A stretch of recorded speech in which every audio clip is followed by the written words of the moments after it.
مفتی طارق مسعود کے بیانات کے لیے مفتی صاحب کے آفیشیل چینل مفتی طارق مسعود سپیچز کو سبسکرائب کریں۔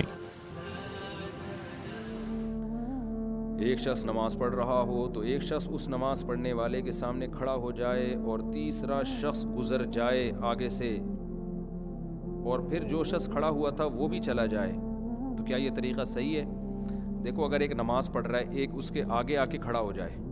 تو یہ سترے کے طور پہ اس کے آگے آ گیا ہے، تو اس کے آگے سے جو مرضی گزر جائے، لیکن اب یہ آگے سے گزر نہیں سکتا ایسے کر کے، کیونکہ حدیث میں گزرنے سے منع کیا ہے نا۔ تو ادھر سے آ کے ادھر کھڑے ہو کے پھر جب یوں جائے گا تو یہ گزرنا تو ہو گیا نا،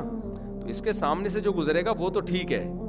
لیکن یہ کھڑا ہوا ہے تو پھر وہیں سے واپس جائیے۔ سمجھتے ہیں کہ نہیں سمجھتے؟ تو اس کے لیے کتابوں میں ایک ہیلا لکھا ہوا ہے، وہ جو بریلویوں کے امام ہیں نا الیاس قادری صاحب، انہوں نے وہ ہیلا بتایا تو لوگوں نے بڑا مذاق اڑایا اس کا، حالانکہ وہ صحیح ہیلا ہے۔ ہیلا ایک بنی اسرائیل والا ہیلا ہے جو حرام کو حلال کرنے کے لیے تھا، ایک ہیلا وہ ہے جو حرام سے بچنے کے لیے ہوتا ہے۔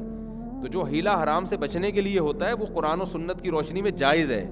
اس میں وہ ہیلے والی آیتیں آج کل لوگوں کو، اسکالرس کو پتہ نہیں ہوتا، بنی اسرائیل کے جو ہیلے کرتے تھے نا غلط، ان پہ جو عذاب آیا تو وہ فقہا نے جو ہیلے بیان کیے ہیں وہ اس پہ بھی فٹ کرنا شروع کر دیتے ہیں۔ دیکھیں یہ مولوی لوگوں کو ہیلے بتا رہے ہیں، یہ حرام کر رہے ہیں۔ قرآن میں دونوں طرح کے ہیلوں کا ذکر ہے، جائز ہیلوں کا بھی اور حرام ہیلے کا بھی۔ حرام ہیلا جو بنی اسرائیل مچھلیوں کا شکار کیا کرتے تھے جال لگا کے، کہ ہفتے کو منع ہے تو ہم جال ہفتے کو لگائیں گے، نکالیں گے اتوار کو ہم، تو آتی تو ہفتے کو ہی پھنس جاتی تھی وہ ساری، تو شکار تو ہو گیا نا۔ تو وہ ہیلا حرام کو حرام میں مبتلا کرنے، اپنے آپ کو حرام میں مبتلا کرنے کے لیے تھا، ایک ہوتا ہے حرام سے بچنے کے لیے۔ اس کی مثال ہے جیسے حضرت ایوب علیہ السلام جب بیمار تھے تو ان کی بیوی نے ان کی بہت خدمت کی تھی، لیکن بیماری میں انسان تھوڑا غصے کا تیز ہو جاتا ہے، تو کسی دن خدمت میں کوتاہی ہوئی تو حضرت ایوب علیہ السلام نے قسم اٹھائی کہ میں ٹھیک ہوا تو تجھے 100 کوڑے ماروں گا، میں 100 ڈنڈیاں ماروں گا۔ اب جب ٹھیک ہوئے تو ان کو احساس ہوا کہ بیوی کو، اور اتنی خدمت گزار بیوی، اور پھر پیغمبر کیسے 100 ڈنڈے مارے بھائی اس کو، اور پھر قسم بھی اٹھا لی، پیغمبر اپنی قسم کے بہت پابند ہوتے ہیں۔ تو اللہ میاں نے ہیلا بتایا، خذ بیدک ضغثا، ایک جھاڑو لیں جس کے 100 تنکے ہو، تو ایک ہی دفعہ میں آپ یوں کر کے لگا دیں۔ تو بیوی کو بھی بتا دیا کہ بھئی یہ قسم پوری کرنے کے لیے جو ہے نا اتنا تو ایفورٹ کرنا چاہیے نا عورت کو، تو بس وہ 100 لگ جائیں گے تو قسم۔ تو یہ ہیلا، یہ بھی تو ہیلا ہے نا، لیکن یہ برائی سے بچنے کے لیے، یہ کس سے بچنے کے لیے؟ ظلم سے بچنے کے لیے۔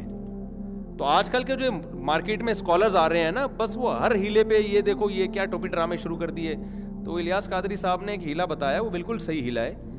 تو اس میں یہ ہے کہ جب آپ کو گزرنا ہے، اب بہتر تو یہ کہ آپ سترا لگائیں نا سامنے، کوئی شخص نماز پڑھ رہا ہے تو کیا کرے، وہ سترا لگائے سامنے، جیسے کہ سنت ہے۔ سترا نہیں ہے تو پھر ایک آدمی سامنے آ کے کھڑا ہو جائے اور ایک آگے سے گزر جائے، تو نہ سامنے کھڑے ہونے کے ناجائز ہونے کی کوئی دلیل ہے، ہاں وہ جو کھڑا ہوا ہے سامنے وہ گزرے نہیں، پھر یہ وہ ہیلا ہوگا جو حرام کو ایک گنجائش، کیونکہ گزرنا جس نے بھی ہوگا وہ آئے گا، ایک سیکنڈ کھڑا ہوگا پھر چلا جائے گا، تو وہ بات تو وہی ہو گئی نا۔ اب اس میں یہ ہے کہ ایک بندہ آ کے کھڑا ہو گیا سامنے، زید کھڑا ہو گیا، وسیم آگے سے زید کے آگے سے گزر گیا، اب زید واپس ہٹ جائے، اب جو وسیم وہاں سے گھوم کے گیا ہے نا وہ سامنے آ کے کھڑا ہو جائے، وہ اس طرف سے آگے کھڑا ہو جائے، اور زید وہاں سے اس کے سامنے سے گزر جائے، اور یہ پھر واپس ہو جائے، تو کوئی بھی گزرنے کا عمل کسی کی طرف سے بھی نہیں ہو رہا، تو یہ بالکل جائز ہے، کوئی حرج نہیں ہے اس میں۔ لیکن ہمارے یہاں ہر آدمی اتنا بڑا فنٹر ہے نا، جیسے ہر آدمی مفتی بھی ہے، ہر آدمی ڈاکٹر بھی ہے، ہر آدمی سائنسدان بھی ہے، ہر آدمی انجینئر بھی ہے، ہر آدمی مبصر بھی ہے، تبصرے بھی، یہ عمران خان ایکچولی یوں ہے، شہباز شریف، ابے تو نہ عمران خان سے ملا ہے، نہ تو شہباز شریف سے ملا ہے، نہ تجھے کوئی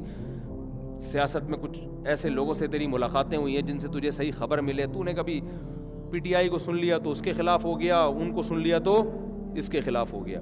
تو جب تک کوئی صحیح آپ کے پاس خبر نہ ہو تبصرہ نہ کریں، ہاں صحیح مستند خبریں اس کے بعد ایک رائے قائم کریں، پھر بیلے ادھر ہو جائیں ادھر ہو جائیں، اس میں آپ اللہ کو جواب دے سکتے ہیں۔ اکثر لوگوں کے پاس نالج بالکل بھی نہیں ہوتی،